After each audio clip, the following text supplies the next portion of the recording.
বাংলাদেশের মতো একটা মুসলিম প্রধান দেশে 100টি বিগত কত 15-20 বছরে 100টি ইসকনের মন্দির হয়েছে। তাহলে সেই দেশে যদি হিন্দু বিপদে থাকবে তাহলে এতগুলো মন্দির কি করে হলো?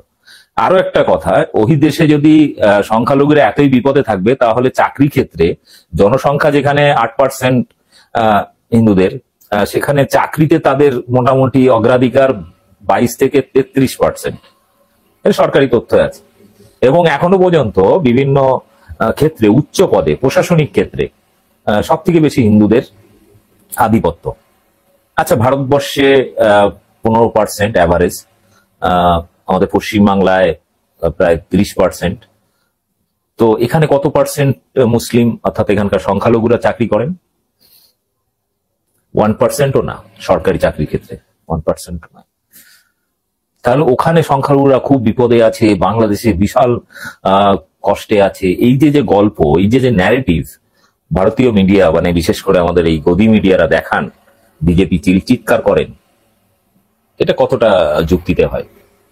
ইনসিডেন্ট বিভিন্ন জায়গায় ঘটে রাজনৈতিক কারণে। আমরা এর আগে দেখেছি এই অভ্যুত্থান হওয়ার পরে বিভিন্ন জায়গায় টুকটাক হামলা হয়েছে, সেগুলো রাজনৈতিক কারণে।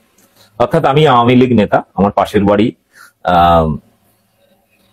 সে হয়তো বিএনপি করে বা জামাত করে, বা নতুন এই যে গণ অভ্যুত্থান হয়েছে ছাত্র সমাজের বৈষম্য বিরোধী ছাত্র আন্দোলনে, তারা মনে করেছে এই লোকটা আমাদের উপর খুব মাস্তানি দেখাতো, তো আমার উপর হামলা করে দিল।